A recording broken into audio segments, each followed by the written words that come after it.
اس کا مسلسل سوچتے رہنا کسی بڑی مصیبت کو دعوت دے سکتا تھا۔ پھپھو نے 15 دن تک مسلسل اس کی تیمارداری کی تھی۔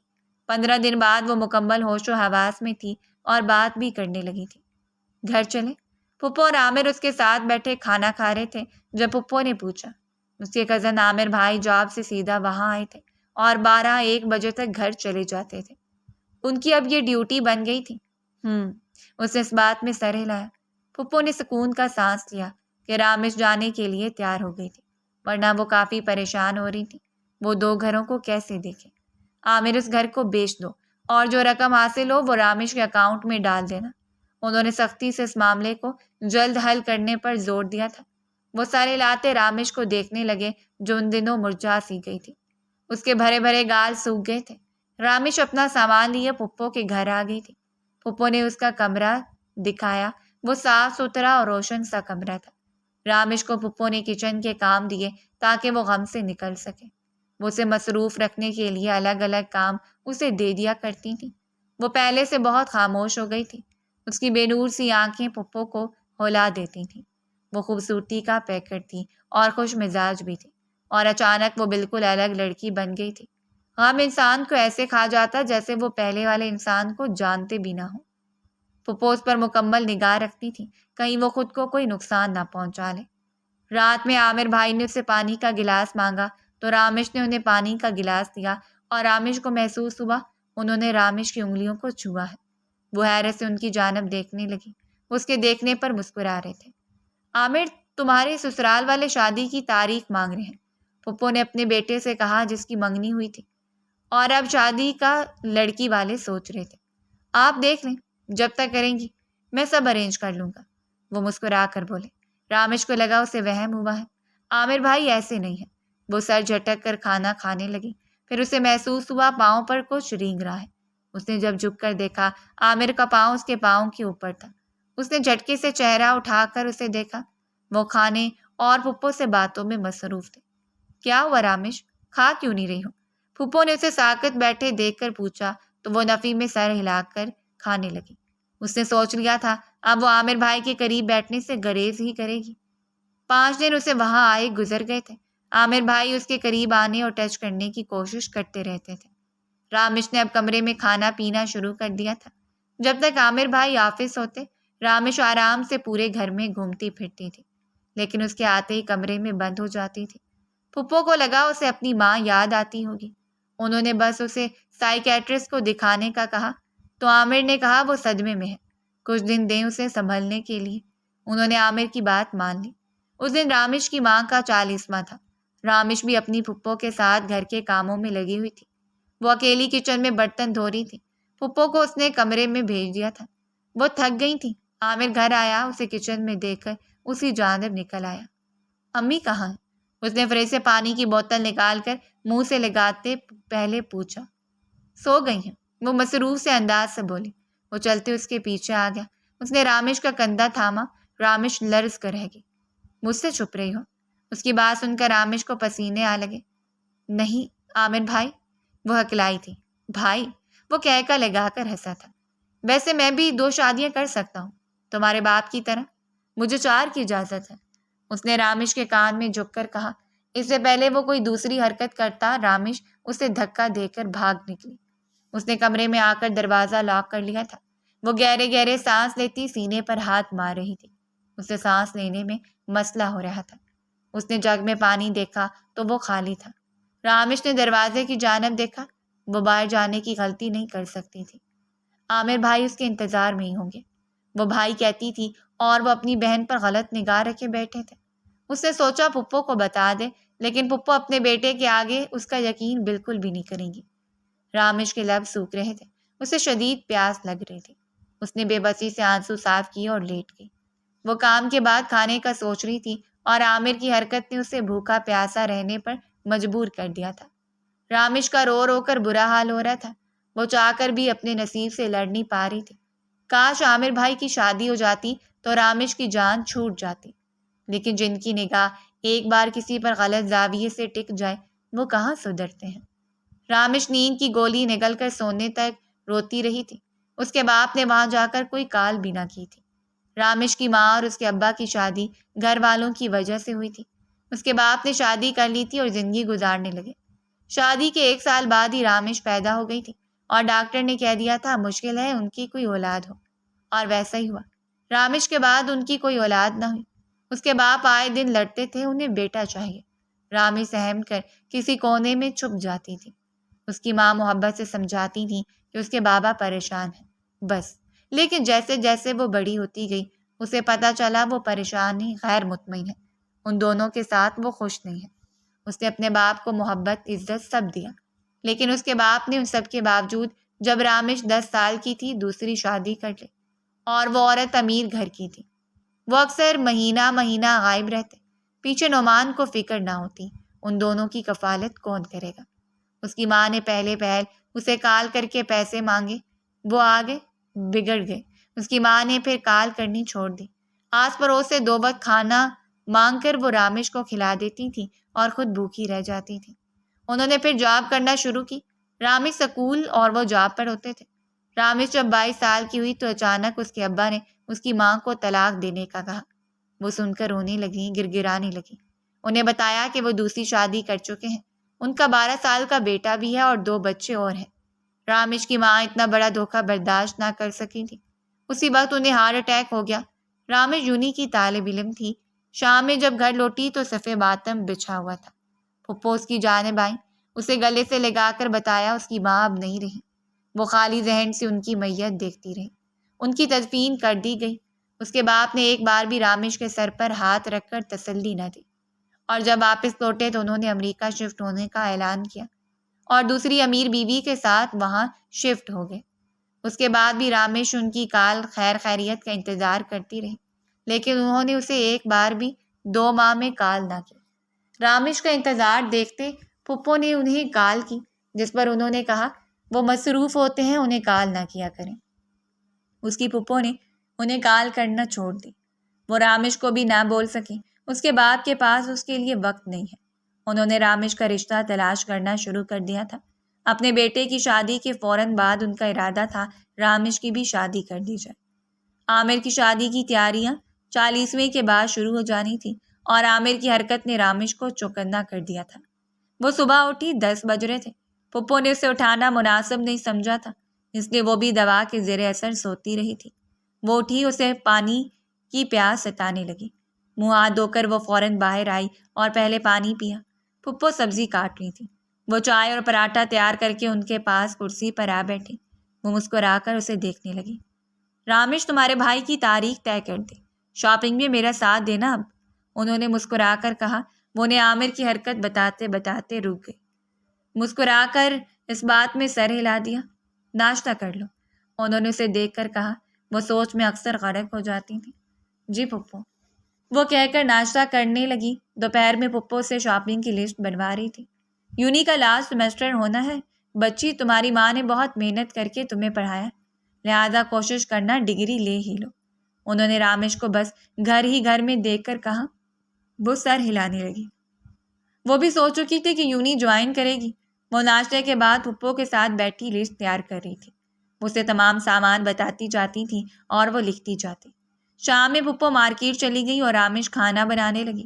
پھپھو کے ساتھ اس نے عامر کے آنے سے پہلے پہلے کھانا کھا لیا تھا۔ وہ جب تک آیا رامش کمرے میں بند ہو چکی تھی۔ اس نے لب بھینچ کر رامش کی حرکت دیکھی تھی۔ وہ بھی کچا کھلاڑی نہیں تھا۔ اس نے پھپھو سے کہا کہ رامش کو کہیں میری ایک فائل ڈھونڈنے میں مدد کرے۔ پھپھو اس کے کمرے میں آئیں اور اسے ساتھ لیے عامر کے کمرے میں آ گئی۔ اس نے کہا تھا پھپھو کو ساتھ ہی رہیں، وہ اس کے ساتھ تھی جب عامر نے بہانے سے انہیں وہاں سے ہٹایا۔ رامش اس کی درازیں چھان رہی تھی۔ عامر اس کے پیچھے آیا، اسے اپنی پشت پر انگلیاں محسوس ہوئیں جو اس کی کمر پر رینگ رہی تھی۔ رامش ساکت ہوئی، پھر پلٹ کر اسے دیکھا۔ وہ مسکرا کر اسے دیکھ رہا تھا۔ کب تک بکری کی ماں خیر منائے گی؟ اس نے محاورہ بول کر اس کے چہرے کو چھونا چاہا۔ رامش اس کا ہاتھ جھٹک کر دور ہوئی۔ پھپھو، اس نے دروازے کی جانب دیکھ کر کہا۔ عامر نے پلٹ کر دیکھا۔ رامش موقع پاتے ہی جلدی سے اسے دھکا دے کر بھاگے۔ وہ اپنا آج پھر ہاتھ ملتا رہ گیا تھا۔ رامش نے دوسرے دن سے یونی جانا شروع کر دیا تھا۔ عامر کی شادی کی تیاریاں اور اس کے سیمسٹر دونوں سر پر آن پڑے تھے۔ وہ دونوں کی تیاری میں بھرپور ساتھ دے رہی تھی۔ رامیش صبح کی گئی شام میں آتی، پھر پھپھو کے ساتھ مارکیٹ کے چکر لگاتی۔ ایسے ہی کرتے اسے 1 مہینہ گزر گیا۔ کارڈ چھپ کر آگے تھے۔ اتوار کا دن تھا۔ رامیش کچن کی صفائی کر رہی تھی۔ پھپھو کارڈ بانٹنے گئی ہوئی تھی اور عامر میٹنگ میں مصروف تھا۔ اس کی آج ڈیوٹی تھی۔ رامیش نے سکون کا سانس لیا۔ پھپھو کے آنے تک وہ گھر آئے گا، لیکن وہ شام 6 بجے ہی آفس سے جلدی لوٹ آیا تھا۔ رامیش کچن کی صفائی کری تھی کہ مہمانوں کا آنا جانا شروع ہو گیا تو وقت نہیں ملے گا۔ اپنے پیچھے کسی کے قدموں کی چاپ سن کر وہ پلٹی۔ اس کا سانس سینے میں اٹک گیا۔ وہ مسکراتے ہوئے قریب آ رہا تھا۔ میں نے کہا تھا نا، کب تک خیر مناؤ گی؟ وہ شیطانی ہنسی ہنستے ہوئے قریب آ کر اس کے گلے میں ہاتھ ڈال کر دوپٹہ کھینچ گیا۔ اس نے دوپٹہ ہاتھ میں لے کر اسے روکنے کی کوشش کی، لیکن ناکام رہی۔ اس کے آگے اس کی طاقت بہت کم تھی۔ عامر اس کی کلائی تھامے اسے اپنے ساتھ گھسیٹ کر اپنے کمرے میں لے جا رہا تھا۔ وہ عامر بھائی مت کرے کی گردان کرتی اسے خود کو چھڑوانے کی کوشش میں لگی تھی، لیکن اس نے مضبوطی سے ہاتھ تھاما ہوا تھا کہ اپنی ہر دفعہ کی شکست کا بدلہ لینا چاہتا ہوں۔ وہ کمرے کا دروازہ لاک کر کے اسے بیڈ پر پھینک کر اپنی شرٹ نوچنے کے انداز سے اتارنے لگا۔ عامر بھائی پلیز ایسا مت کریں، میں آپ کی بہن ہوں، آپ کی شادی ہونے والی ہے۔ وہ روتی گرگراتی اسے واسطے دے رہی تھی۔ سویٹ ہارٹ، مجھ سے بھی پوچھ لیتی، میں تمہیں اپنی بہن مانتا بھی ہوں کہ نہیں؟ اور بھائی صرف وہ ہوتا ہے جس سے آپ کا خون کا رشتہ ہو۔ میں تمہارا کزن ہوں۔ وہ اس کے قریب آتے ہوئے مسکرا رہا تھا۔ اسے اپنی فتح کو غرور ہو رہا تھا۔ رامیش بیڈ پر پیچھے کی جانب کھسک رہی تھی۔ اس نے جیسے ہی رامیش کی دونوں ہاتھوں کے پنجوں میں اپنا ہاتھ دینا چاہا، رامیش نے اس سے پہلے ہی اپنے ہاتھ میں پکڑا پین اس کے کندھے میں گاڑ دیا۔ وہ اس اچانک افتاد کے لیے تیار نہیں تھا۔ شوکڈ اور تکلیف کے باعث کراتے ہوئے پیچھے ہوا۔ چیختے ہوئے اس نے پین اپنے کندھے سے نکال اس کے کندھے میں گہرا کھڈا ہو گیا تھا۔ رامیش نے اتنے میں دروازہ کھولا اور باہر کی جانب بھاگی۔ اس نے جاتے ہوئے کھڑکی کا پردہ کھینچ کر خود کو ڈھانپنا چاہا، لیکن عامر کے کنارہ پکڑ لینے پر اس نے پردہ چھوڑ کر جان بچائی۔ وہ مین گیٹ پار کر کے اب سڑک پر بھاگ رہی تھی۔ پاؤں میں نہ چپل تھی نہ سر پر دوپٹہ۔ عامر نے اس کا پیچھا کیا، لیکن اچانک وہ نظروں سے اوجھل ہو گئی۔ عامر سر پر ہاتھ پھیرتے ہوئے اپنے کندھے سے بہتے خون کو روکنے میں ناکام ہو رہا تھا۔ اس نے جلدی سے اسپتال کا رخ کیا کہ اب اس کے پیچھے جانا فضول تھا۔ رامیش کے پاؤں زخمی ہو چکا تھا، لیکن وہ اب کسی قیمت پر عامر کے ہاتھ نہیں لگنا چاہتی تھی۔ پیچھے بار بار دیکھتی وہ بھاگے جا رہی تھی کہ اچانک اس کے سامنے گاڑی آ گئی۔ وہ اسے ٹکرا کر گر پڑی۔ گاڑی چلانے والا باہر نکلا۔ اس نے لڑکی کو اٹھا کر کھڑا کیا۔ پلیز مجھے بچا لیں، وہ میری عزت خراب کر دے گا، پلیز مجھے بچا لیں، وہ میرے پیچھے لگا ہے۔ وہ اس وقت پاگلوں کی طرح بول رہی تھی۔ اس آدمی نے جیب میں ہاتھ ڈال کر اسے سڑتا پیر دیکھا۔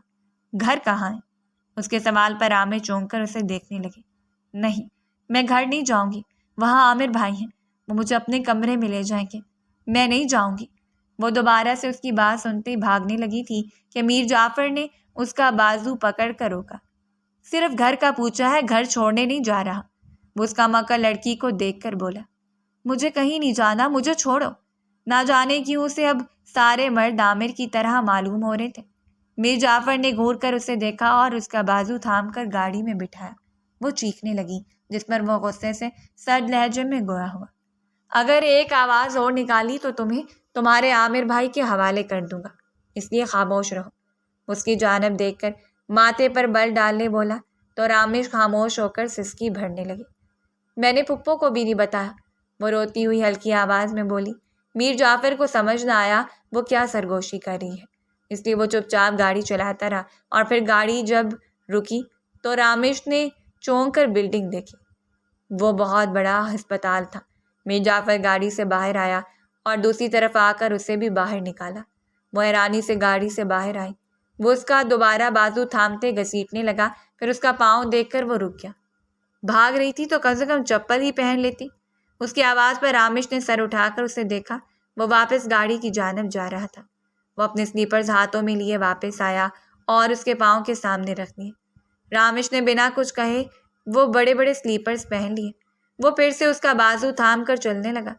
وہ ڈاکٹر کے روم میں آیا اور اس کے پاؤں ہاتھ کی چوٹ کا بتایا۔ ڈاکٹر نے نرس کو بلا کر پٹی کر دی۔ ڈاکٹر نے میر جعفر سے نام پوچھا۔ وہ رامیش کو دیکھنے لگا۔ اس کے دیکھنے پر رامش نے ڈاکٹر کو دیکھا۔ رامش، اس نے نام بتایا۔ پورا نام؟ اس بار میر جعفر نے بولا۔ وہ سرد نظروں سے اسے گھوری دینے لگے۔ میرا کوئی باپ نہیں ہے، اس لیے میرا پورا نام یہی ہے۔ اس کے غصے سے بھری آنکھیں میر جعفر کو باور کروا گئی کہ وہ یقیناً اپنے باپ سے نفرت کرتی ہوگی۔ خیر، اسے رامش کی سٹوری جاننے میں دلچسپی نہیں تھی، لہٰذا وہ میڈیسن کا شاپر ہاتھ میں لیے گاڑی میں آیا۔ مجھے پلیز کسی دارالمان میں چھوڑ دیں، اسے عاجزی سے سر جھکا کر کہا۔ وہاں کیوں جانا ہے؟ وہ اس معصوم لڑکی کو دیکھ کر سمجھ گیا وہ لڑکی بے یار و مددگار ہے۔ وہاں ہی جانا ہے، اس نے سختی سے اپنی بات دہرائی۔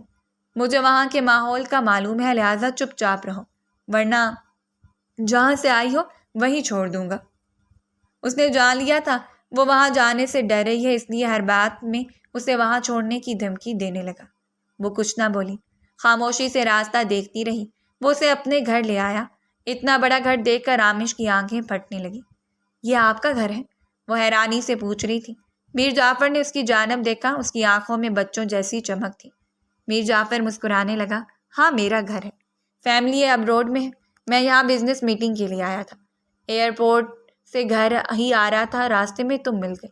وہ تمام باتیں بتا کر سیٹ بیلٹ کھول کر باہر نکلا، وہ بھی اس کی تقلید میں باہر نکل آئی۔ وہ گھر کو دیکھتے ہوئے چلتی جا رہی تھی۔ میر جعفر ٹھہر کر اسے دیکھنے لگا اور اس کے قریب آنے پر بھی اس نے نہیں ٹوکا بھی نہیں۔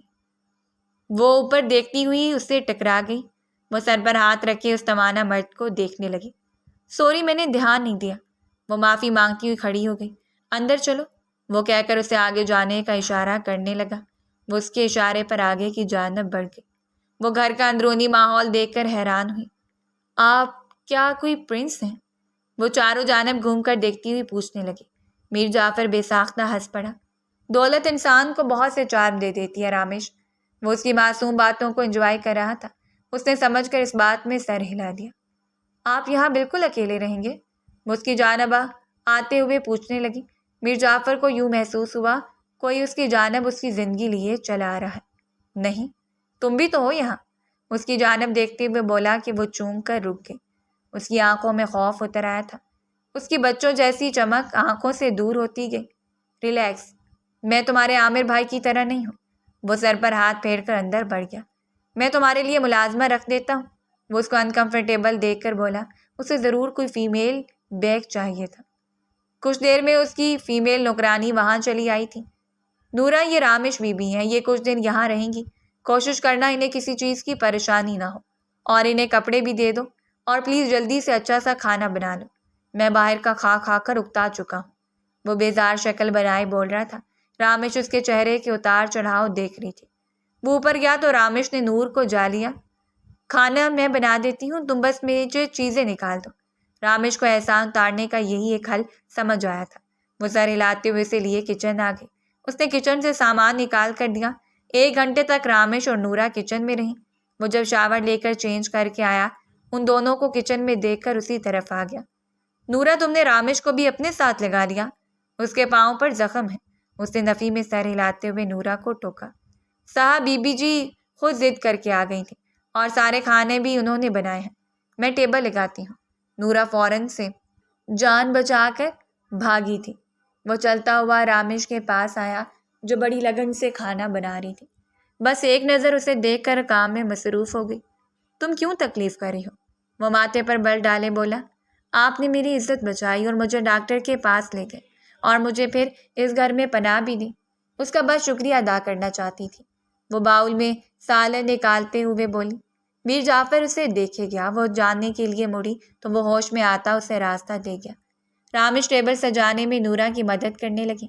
میر جعفر کے کہنے پر وہ دونوں بھی ڈائننگ ٹیبل پر بیٹھ گئیں۔ اس نے جیسے ہی پہلا نوالا لیا، وہ حیران رہ گیا۔ اس نے اس سے پہلے اچھا کھانا نہیں کھایا تھا۔ امیزنگ، وہ رامش کو دیکھ کر بولا اور بے حد رغبت سے کھانا کھانے لگا۔ اس نے کھانے کے بعد نورا سے کہہ کر اس کے لیے کمرہ تیار کروایا۔ وہ کمرے میں آ گئی۔ نورا کا دیا سوٹ شاور لے کر پہن لیا اور میر جعفر کی دی گئی دوا لگا اور کھا کر لیٹ کر سوچنے لگی۔ پھپھو اس کے بارے میں کیا سوچ رہی ہوں گی؟ کیا وہ کسی کے ساتھ بھاگ گئی؟ عامر بھائی کبھی نہیں بتائیں گے رامش کے ساتھ انہوں نے کیا کیا۔ وہ یہی سب سوچتے سوچتے سو گئی تھی۔ میر جعفر کے پاس اتنا وقت نہیں ہوتا تھا کہ وہ گھر میں چین کی 2 گھڑی بیٹھ سکے، اس لیے وہ رامش کو لانے کے بعد سرے سے بھول بیٹھا تھا۔ صبح ہوتے ہی ورزش کے بعد وہ ناشتہ کر کے آفس چلا جاتا تھا، تب رامش سو رہی ہوتی تھی، اور جب وہ واپس آتا تھا رامش کھانا بنا کر فریش کر کے سو جاتی تھی۔ وہ 1-2 بجے واپس آتا تھا۔ اسے رامش کے ہاتھ کے کھانے کی عادت ہو گئی تھی۔ روز رات کو کھانا گرم کرتے ہوئے یہی سوچتا تھا، اب اسے بہت اچھا لذیذ کھانا کھانے کو ملے گا۔ اس دن اتوار تھا اور رامش نورا کے ساتھ واش مشین میں کپڑے دھو رہی تھی۔ وہ دونوں واشنگ ایریا میں ہنستے ہوئے کام میں لگی ہوئی تھی۔ میر جعفر نے اس سے بات کرنے کا سوچا کہ وہ اسے اپارٹمنٹ دلوا دیتا ہے، وہ وہاں رہ لے، لیکن جب وہاں پہنچا تو ساکت رہ گیا۔ وہ کھلکھلاتے ہوئے واشنگ مشین سے جھاگ نکال کر نورا پر پھینک رہی تھی۔ میر جعفر کو اس نے دیکھا نہیں تھا۔ نورا اپنا منہ بچانے کے لیے بھاگنے لگی۔ رامش نے بنا دیکھے جلد بازی میں میر جعفر پر منہ پر جھاگ اڑا دیا۔ وہ سامنے اسے دیکھ کر منہ پر ہاتھ رکھ گئی۔ سوری، مجھے معلوم نہیں تھا، وہ ڈرتے ہوئے بولی۔ میر جعفر نے چہرے پر سے جھاگ صاف کی۔ نورا دبے قدموں بھاگ چکی تھی۔ اسے میر جعفر سے ویسے ہی ڈر لگتا تھا۔ میر جعفر چلتے ہوئے اس کے قریب جانے لگا۔ وہ آنکھیں پھاڑے نفی میں سر ہلاتے ہوئے سوری سوری کہہ رہی تھی۔ اس نے واشنگ مشین سے جھاگ نکالا اور رامش کے منہ پر لگا دیا۔ وہ منہ کھولے اسے دیکھے گئی۔ آپ کو بھی بتاتی ہوں۔ وہ غصے سے اس کی جانب بڑھی اور پھسلن کی وجہ سے وہ سیدھا میر جعفر کو لیے نیچے گر گئی۔ اس کے دونوں ہاتھوں کی ہتھیلیوں کو تھامے ہوئے غور سے اس کے تیکھے نقوش کو دیکھنے لگا۔ وہ کسی کو بھی پاگل کرنے کی صلاحیت رکھتی تھی، اور جو اسے دیکھتا ہی رہتا وہ کیسے اس کی خوبصورتی سے متاثر نہ ہو۔ اگر عامر بھائی اس کے پیچھے تھے تو اس کی وجہ اس کا خوبصورت ہونا تھا۔ اس کی بڑی بڑی سیاہ آنکھیں اور غنی پلکیں۔ وہ مبہوت ہو کر دیکھے گیا۔ رامش نے ہاتھ چھڑوا کر اس کے منہ پر جھاگ مسل ڈالی۔ وہ ہوش میں آتا اسے دیکھنے لگا۔ وہ جلدی سے اٹھ کر بھاگ گئی۔ میر جعفر کو سمجھ نہ آیا ابھی ابھی اس کے ساتھ ہوا تھا۔ وہ اس لڑکی میں کیسے کھو سکتا تھا؟ کیا اس نے حسین لڑکیاں نہیں دیکھی تھیں؟ لیکن یہ ان حسین لڑکیوں کی طرح نہیں ہے۔ اس کے پاس ٹھوس جواب موجود تھا۔ اس نے گہرا سانس لیا اور باہر نکل آیا۔ اس کا رخ اپنے جم کی جانب تھا جہاں اسے پنچنگ کرنی تھی۔ وہ سنڈے کو زیادہ تر جم میں گزارتا تھا۔ وہ رامش کی وجہ سے پریشان تھا۔ اس کا دل اسے چھوڑنے کے لیے تیار نہیں تھا۔ عامر، میں پوچھ رہی ہوں رامش کہاں ہے؟ پھپھو نے آتے ہی رامش کو نہ پا کر اس سے پوچھا، جو نظریں جھکائے کھڑا تھا۔ امی، میں نے اسے بہت روکا لیکن وہ ایک لڑکے کے ساتھ چلی گئی۔ اس نے اپنے پاس سے کہانی تیار کی ہوئی تھی جو اپنی ماں کو سنانے لگا۔ رامش ایسی نہیں ہے، انہوں نے گھوٹتے ہوئے عامر کی بات کاٹ دی۔ وہ کیسی ہے؟ آپ نہیں جانتی۔ اس کے لیکچر میں نے دیکھے ہیں۔ میں نے اسے روکا تو اس کے عاشق نے مجھے مارا، اور یہ دیکھیں، یہ کندھا، یہ زخمی کر گیا۔ اوپر سے وہ مجھے گالیاں دینے لگی کہ میری ماں کو موت کے تم سب ذمہ دار ہو۔ وہ جھوٹ پر جھوٹ پڑے اطمینان سے بول رہا تھا۔ پھپھو نے اپنا سر ہاتھوں میں گرا لیا۔ رامش، میری بچی ایسی نہیں ہے۔ اس کی آنکھوں سے آنسو ٹوٹ ٹوٹ کر بکھرے تھے۔ عامر نے مسکرا کر انہیں دیکھا، جیسے پلان کامیاب ہو رہا ہے۔ انہوں نے رامش کے جانے کا صدمہ لیا اور 1 ہفتے تک بی پی ہائی رہا۔ عامر نے واسطے دلاسے دے کر انہیں کھڑا کیا۔ وہ پھر شادی کی تیاری اکیلی کرنے لگی۔ انہیں رامش گھر میں کام کرتی ہوئی اکثر نظر آتی تو اسے یاد کر کے رونے لگتی تھی۔ ان کا دل ماننے کو تیار نہ تھا کہ رامش کسی لڑکے کے ساتھ بھاگ سکتی ہے، لیکن عامر جھوٹ کیوں بولے گا؟ وہ سمجھ نہیں پا رہی تھی ان کا دل سچا ہے یا رامش واقعی ایسا کر سکتی ہے۔ اس دوران عامر کی شادی کا دن بھی آ گیا۔ اس کے چہرے پر اتنی خوشی تھی کہ پھپھو رامش کا غم بھول بیٹھی۔ وہ شادی کر کے اپنی من پسند لڑکی لے آیا تھا، لیکن اسے افسوس تھا وہ رامش کو دیکھنے کے سوا کچھ نہ کر سکا۔ شادی کے بعد ولیمہ ہوا اور وہ دونوں پھپھو کی اجازت سے ہانی مون پر چلے گئے۔ پھپھو اکیلی گھر کے کام کر کے اپنے بھائی کو اکثر کال ملا لیا کرتی تھی، لیکن وہاں سب ان کی کال مکمل طریقے سے اگنور کی جاتی تھی۔ انہوں نے گھر بیچ کر سارا پیسہ رامش کی بجائے ان کے کہنے پر نعمان کو ہی دے دیا تھا۔ اس نے اپنی بیٹی کا حق تک مار لیا تھا۔ وہ اکثر سوچتی تھی جس لڑکے کے ساتھ وہ گئی ہے کہیں وہ دھوکہ دیکھ کر نہ بھاگ گیا ہو۔ رامش دنیا کی چالوں سے واقف نہیں تھی۔ اس کے پھنسنے کے چانسز زیادہ تھے۔ وہ اکیلے رہ رہ کر مزید مریض بنتی جا رہی تھی کہ ایک دن اچانک وہاں رامش چلی آئی۔ اسے دیکھ کر پھپھو حیران رہ گئی۔ اس نے قیمتی لباس پہنا ہوا تھا۔ اس کا کمزور سراپا اب کافی صحت مند تھا اور اس کے چہرے پر پھیلے چمک واپس آ گئی تھی، لیکن اس کی آنکھیں ان میں کچھ ایسا تھا جس نے پھپھو کو چونکا دیا تھا۔ وہ رو رہی تھی۔ پھپھو نے اسے گلے سے لگا لیا۔ پھپھو بابا نے ایسا کیوں کیا؟ وہ روتی ہوئی پوچھ رہی تھی۔ کیا کیا اب اس نے؟ پھپھو نے اس کے آنسو صاف کر کے پوچھا۔ انہوں نے دوبارہ میری زندگی برباد کر دی پھپھو۔ انہوں نے دوبارہ مجھ سے میرا سب چھین لیا پھپھو۔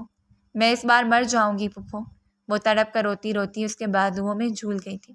عامر کو ہنی مون پر گئے 4 ماہ ہو گئے تھے۔ 1 ماہ کہہ کر گیا تھا اور نہ جانے 3 ماہ کہاں لگا دیے تھے۔ پھپھو اکیلی تھی، ان سے سنبھالنا مشکل ہو گیا تھا۔ وہ پڑوس سے بھاگ کر جاوید صاحب کو لے آئیں اور پھر انہوں نے ڈاکٹر کو کال کی۔ وہ وہاں پہنچے اور اسے سکون کا انجیکشن دیا۔ پھپھو تذبذب سے اس کو دیکھ رہی تھی۔ اس کا پہناوا بتا رہا تھا وہ جہاں بھی رہ رہی تھی خوشحال تھی، لیکن پھر اس کے باپ نے ایسا کیا کیا کہ اسے وہاں لوٹ آنا پڑا۔ پھپھو اس کے اٹھنے کا انتظار کرنے لگی۔ آج عامر بھائی کی شادی ہے نورا۔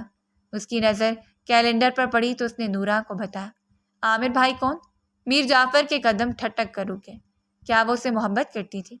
میرے کزن ہیں، پھپھو کے بیٹے، جہاں میں رہتی تھی۔ میں انہیں ہمیشہ بڑا بھائی مانتی تھی۔ اس کے لہجے میں افسردگی گھلی ہوئی تھی۔ میر جعفر نے گہری سانس لی۔ اسے اب کھل کر سانس آ رہا تھا۔ پھر وہ کیا تمہیں دلہن بنانے کا سوچ رہے تھے؟ نورا نے اس کی بات سن کر چھیڑا۔ رامش مسکرا بھی نہ سکی۔ جو بنانا چاہتے تھے وہ کسی طور قابل قبول نہیں تھا نورا۔ اس کے لہجے میں ٹوٹے یقین کی کرچیاں تھیں۔ نورا نے ناسمجھی سے گردن اٹھا کر اس کے کھڑے ہونے پر رامش کو دیکھا۔ اس کے کپڑے میر جعفر نے منگوا دیے تھے۔ اس کے پاس وہاں استعمال کرنے کا ہر قیمتی سامان تھا، لیکن کوئی رشتہ نہ تھا جس کے سہارے وہ زندگی گزار سکتی۔ کھڑی کیوں ہو گئی؟ بیٹھ جاؤ، صاحب کو کھانا دے کر جاؤں گی۔ اس نے رامش کا ہاتھ تھام کر واپس بٹھا دیا۔ تم وہاں سے یہاں کیوں آئی؟ کیا تم صاحب کو جانتی ہو؟ میر جعفر نے قدم ڈائننگ ہال کی جانب بڑھا دیے۔ نورا کو اس بارے میں جاننے کا زیادہ ہی شوق تھا۔ اس نے دونوں کے درمیان میں ٹوک دیا۔ نور کھانا لگا دو۔ اس کی آواز سن کر نورا بھاگی، جبکہ رامش وہیں بیٹھی غیر مرئی نقطے کو گھور رہی تھی۔ میں تم سے نکاح کرنا چاہتا ہوں رامش، اس نے ڈائریکٹ رامش کو دیکھتے ہوئے کہا۔ وہ حیرانگی سے اسے دیکھنے لگے۔ آپ مجھ سے نکاح کیوں کرنا چاہتے ہیں؟ آپ مجھے جانتے بھی نہیں ہیں۔ وہ پریشان ہی ہو گئی تھی۔ اس کا یوں اچانک شادی کا کہنا رامش بخلا سی گئی تھی۔ اچانک نہیں، بہت سوچا ہے۔ اس پر میری منگنی لندن میں ہوئی ہے، لیکن ظاہر ہے وہ وقت کی مناسبت سے تھی، لیکن مجھے اس سے محبت نہیں ہے۔ مجھے لگتا ہے مجھے تم سے محبت ہو گئی ہے۔ اب تمہارے بنا رہنا ممکن ہی لگ رہا۔ مجھے یہاں سے چلے جانا تھا، لیکن یہ تصور کر کے جان نکل جاتی ہے۔ وہاں میں تمہیں نہیں دیکھ سکتا، میں پھر جیوں گا کیسے؟ وہ بڑے آرام اور اطمینان سے اتنی بڑی بات کیسے کہہ سکتا تھا؟ رامش آنکھیں پھاڑے اسے دیکھ رہی تھی۔ مجھے تمہارے ماضی سے کوئی لینا دینا نہیں ہے رامش، مجھے تمہارے آج سے فرق پڑتا ہے جس میں تمہیں میں اپنے پاس رکھنا چاہتا ہوں۔ اس نے دل کے مقام کو تھپکی دی۔ رامش اب تک حیران تھی۔ رامش نے کوئی جواب نہ دیا، وہاں سے اٹھ کر چلی گئی۔ یہ سب اس کے لیے بہت زیادہ حیران کن تھا۔ وہ اتنا بڑا رئیس انسان اس جیسی معمولی لڑکی کو پرپوز کر رہا تھا۔ رامش نے کمرے میں آ کر چکر لگانے سٹارٹ کر دیے۔ وہ بھی کھانا کھائے بنا بے چینی سے رامش کے جواب کا انتظار کرنے لگا، لیکن اگلے 2 دن اس کی جانب سے مکمل خاموشی رہی۔ اس کے ماں باپ اسے لندن آ کر شادی کا کہہ رہے تھے، اور اس بار وہ ان کی بات ماننے کا ارادہ نہیں رکھتا تھا، اس لیے رامش سے جواب لینے اس کے کمرے میں دروازہ بجا کر آ گیا۔ رامش، وہ بیڈ پر بیٹھی تھی، اس کی آواز سن کر چونک کر کھڑی ہو گئی۔ جی؟ وہ پریشان نظروں سے اسے دیکھنے لگی۔ تمہیں میں نے پرپوز کیا تھا، اس کا جواب چاہیے۔ میں اس سے شادی نہیں کرنا چاہتا، اس بار فیصلہ دل کا ہے۔ دماغ کا ہوتا تو کر لیتا شادی۔ اس نے رامش کی آنکھوں میں دیکھتے ہوئے حال دل کا فسانہ بیان کیا۔ قبول ہے۔ اس کے 2 الفاظ نے میر جعفر کو نئی زندگی کی نوید سنا ڈالی تھی۔ وہ مسکرا کر اسے دیکھنے لگا۔ وہ شرم سے چور ہوئی، تھوڑی سینے سے لگائے ہوئے تھی۔ وہ مسکراتے سیٹی پر کوئی دھن بجاتے ہوئے وہاں سے چلا گیا۔ اس نے فون کر کے سب کو بتا دیا وہ نکاح کر رہا ہے۔ سب نے اسے روکنے کی بھرپور کوشش کی، لیکن میر جعفر اپنے نام کا ایک تھا۔ اس نے رامش سے نکاح کر کے دم لیا۔ نورا خاموش خوشی سے اس کا بیڈ روم سجا رہی تھی۔ چند لوگوں کی موجودگی میں اس نے نکاح کیا تھا۔ سب کے جانے کے بعد رامش کو نورا میر جعفر کے بیڈ روم میں لے آئی، جہاں موم بتیوں کی بہار آئی ہوئی تھی۔ پورا کمرہ پھولوں سے مہکا بکھرا ہوا تھا۔ وہ ہلکے سے میک اپ میں بہت پیاری لگ رہی تھی۔ نورا اس کی کافی بار تعریف کر چکی تھی، البتہ میر جعفر نے اب تک اس کا چہرہ نہیں دیکھا تھا۔ اس نے کہا تھا وہ ڈائریکٹ کمرے میں اسے دیکھے گا۔ رامش کا دل پسلیاں توڑ کر باہر آنے کو بے تاب تھا۔ میر جعفر کو سامنے دیکھ کر وہ نہ جانے کیا کرتی۔ اچانک دروازہ کھلا اور میر جعفر کے قدموں کی چاپ سنائی دینے لگی۔ رامش کے دل کی دھڑکن اس کے اٹھتے قدموں کے ساتھ تیز ہو رہی تھی۔ وہ قریب آ کر مسکراتے ہوئے بیٹھ گیا۔ رامش نے نم آنکھیں اٹھا کر اسے دیکھا۔ اس نے بنا کچھ کہے اس کی جانب کافی لمحے تک دیکھا اور پھر وہ مسکرا کر رامش کی دل کی دھڑکن مزید تیز کر گیا۔ میر جعفر کی محبت مکمل ہوئی، لیکن ایک نئی آزمائش شروع ہو گئی۔ دوسری صبح میر جعفر کو ارجنٹ میٹنگ میں جانا پڑا۔ رامش اٹھی اور تیار ہو کر باہر آئی۔ سامنے جن لوگوں کو اس نے دیکھا، اس کے ابا اور 3 بچے اور ایک ماڈل سی عورت کھڑے تھے۔ تم میر جعفر کی بیوی ہو؟ اس عورت نے حقارت سے پوچھا۔ اسے معلوم تھا وہ لڑکی اس کے شوہر کی بیٹی ہے۔ نعمان، تمہیں معلوم کیسے نہیں تھا؟ یہ لڑکی ہمارے میر کی بیوی ہے۔ وہ آتے ساتھ ہی رامش پر چڑھ دوڑی تھی۔ اسے دیکھ کر ان کے سینے پر سانپ لوٹ گیا تھا۔ مجھے خود حیرت ہو رہی ہے، آپا نے مجھے رامش کی شادی کا نہیں بتایا۔ اس کے لہجے میں واضح حیرانی تھی۔ نکل جا اس گھر سے، ورنہ اچھا نہیں ہوگا۔ اس عورت کی بیٹی کو میں اس گھر میں برداشت نہیں کروں گی۔ وہ غصے اور نفرت سے رامش کا ہاتھ کھینچ رہی تھی۔ میر جعفر کو آنے دیں، ان کی اجازت کے بنا نہیں جاؤں گی، رامش نے آنسو بہاتے ضدی لہجے میں کہا۔ میر میرا بھتیجا ہے، وہ میری بات نہیں ٹالے گا۔ میں کہتی ہوں نکل۔ نعمان، آپ کچھ کہتے کیوں نہیں ہیں؟ اس عورت کا رخ نعمان کی جانب ہوا تو وہ رامش کی طرف آیا اور اس کے منہ پر اپنا ہاتھ اٹھا دیا۔ وہ بے یقین نظروں سے انہیں دیکھنے لگی۔ ابھی شادی کو 1 دن ہوا ہے، بڑی بات نہیں ہے۔ میر جعفر کی زندگی سے نکل جا رامش، وہ تم جیسوں کا نصیب نہیں ہے۔ اپنے باپ کی بات سن کر اسے خود سے نفرت ہونے لگی۔ اسے ٹس سے مس نہ ہوتے دیکھ کر اس کی سوتیلی ماں آگے بڑھی اور اس کا ہاتھ پکڑ کر باہر نکال دیا۔ وہ روتی نہ جانے کہاں جانے لگی تھی۔ اس کے قدم پھپھو کے گھر کا راستہ شاید پہچانتے تھے۔ وہ سیدھا پھپھو کے پاس چلی آئی تھی۔ اس کے پاس فون بھی نہیں تھا کہ پوچھ سکتی میر کو وہ زندگی میں چاہیے کہ نہیں۔ وہ ہوش میں آئی تو پھپھو نے اسے سینے سے لگا کر پوچھا۔ اس نے اپنے باپ کو کہاں دیکھا اور پھر رامش نے رو رو کر ساری کہانی سنائی اور یہ بھی بتایا عامر نے اس کے ساتھ کیا کیا، جس کی وجہ سے وہ میر جعفر پھر اپنے باپ تک پہنچی۔ اس کی پھپھو کا غصے اور غم سے برا حال تھا۔ وہ سوچ بھی نہیں سکتی تھی کہ ان کا بیٹا اتنی گری ہوئی حرکت کرے گا۔ وہ اگلے روز واپس آ گیا تھا۔ اسے یہ جان کر جھٹکا لگا رامش واپس آ گئی ہے، اور پھر ماں کے اوکھڑے رویہ سمجھ آیا۔ اس نے سوچا تھا کسی دن موقع پا کر اس کا منہ بند کروانے کی کوشش کرے گا۔ اسے نہیں پتا تھا وہ رامش نہیں، رامش میر جعفر بن چکی ہے۔ آپ لوگوں کی ہمت بھی کیسی ہوئی اسے یہاں سے نکالنے کی؟ میر جعفر غصے کی آخری حد پر تھا۔ وہ نعمان کی بیوی کی بیٹی ہے میر، اس عورت نے نفرت سے کہا۔ تو آپ نے کسی عورت کی زندگی برباد کی، آپ نے شادی شدہ مرد سے شادی کی، اسے اس کی بیوی بیٹی سے دور کر دیا، اور یہ آدمی اپنی بیٹی کو چھوڑ گیا۔ اس کی وجہ سے وہ کس کس اذیت سے گزری ہے آپ جانتی ہیں پھپھو؟ آپ کی وجہ سے 2 عورتوں نے سفر کیا، زندگی کی تلخیاں دیکھی، اور آپ یہاں آ کر رامش کو مجھ سے دور کرنے کی کوششوں میں ہیں۔ یہ آدمی اچھا باپ نہیں بن سکا، نہ ہی اچھا شوہر۔ مجھے کم سے کم اچھا بننے دے، صرف رامش کے لیے اچھا بننے دے۔ آپ جانتی ہی کیا ہے، اگر میں رامش کو نہ ملتا تو کیا ہو جاتا اس کے ساتھ۔ آپ نے اس بھولی بھالی لڑکی کے ساتھ زیادتی کی ہے۔ یاد رکھیے گا، خدا کی لاٹھی بے آواز ہوتی ہے، اس لیے بدعا نہ بھی دی ہو تو وہ آپ لوگوں کو لگے گی۔ وہ غصے سے ان کی کرتوت جانتا تھا۔ وہ یہ نہیں جانتا تھا رامش اس کی پھپھو کی سوتیلی بیٹی ہے۔ اسے جان کر افسوس ہوا تھا وہ معصوم لڑکی اس کی اپنی پھپھو کا شکار ہو چکی تھی۔ وہ غصے سے نعمان سے اس کی پھپھو کے گھر کا ایڈریس لے کر پہنچ گیا تھا۔ پھپھو نے اسے دیکھ کر خوشی کا اظہار کیا۔ نعمان رامش کو غصے سے دیکھ رہا تھا۔ میر جعفر کی اس پر نگاہ پڑی تو اس نے غصے سے عامر کی ناک پر مکہ مارا۔ اس کی بیوی چیخنے لگی۔ آئندہ رامش پر غلط نگاہ بھی ڈالی تو سوچ لینا میں کہاں تک پہنچ رکھتا ہوں۔ اس کی دھمکی آمیز لہجے پر عامر سر جھکا کر نکل گیا، جبکہ رامش سیڑھیاں عبور کرتے ہوئے اس تک آئی۔ میر جعفر نے اسے سینے میں بھینچ لیا۔ آئی ایم سوری رامش، میری غلطی ہے، تمہیں اکیلا نہیں چھوڑنا چاہیے تھا۔ اس کو سینے میں یوں بیچے ہوا تھا وہ 2 دن میں 2 صدیوں بعد اس سے مل رہا تھا۔ آپ نہ آتے تو میں آپ کو یاد کر کے مر جاتی، اس کے سینے میں منہ چھپائے روتی ہوئی بولی۔ پھپھو ہنس پڑی۔ بیٹا تم نے ہماری رامش کو دیوانہ بنا دیا ہے۔ پھپھو کی بات سن کر رامش نے خود کو مزید اس کے سینے میں چھپانا چاہا۔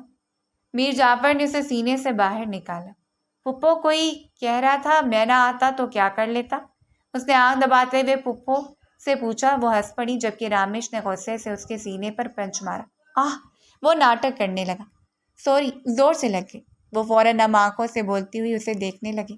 پھپھو اس کے لیے کھانے پینے کا انتظام کرنے چلی گئی تھی۔ میر نے موقع دیکھا، وہ اس کی گردن پر جھک گیا۔ اتنی مشکل سے 1 رات اور 2 دن گزارے ہیں رامش، تم نے مجھے اپنا غلام بنا لیا ہے۔ وہ اس کے سرخ چہرے کو دیکھ کر بولا۔ اس نے آنے سے پہلے سب کو کہہ دیا تھا اگر رامش کو کوئی تکلیف دی کسی نے وہ ہمیشہ ہمیشہ کے لیے سب کو چھوڑ کر کہیں دور چلا جائے گا۔ اس کی منگیتر کو پرواہ نہیں تھی، اس کے بہت بوائے فرینڈ تھے، اس نے جان چٹنے پر شکر ادا کیا تھا۔ وہ رامش کو رات کھانے کے بعد گھر لے آیا تھا۔ اس کے بعد اس کا ارادہ تھا وہ رامش کو ہنی مون پر لے جائے گا۔ اس کا بھی خوشیوں پر حق ہے، اسے زندگی کی تلخیاں بھلانے کا اس نے خود سے وعدہ کر لیا تھا۔ اگر آپ کو ہماری کہانی پسند آئی ہے تو لائک کریں اور اس طرح کی مزید دلچسپ کہانیاں سننے کے لیے ہمارے چینل کو سبسکرائب کریں اور کامنٹ سیکشن میں اپنی رائے کا اظہار ضرور کریں۔ شکریہ۔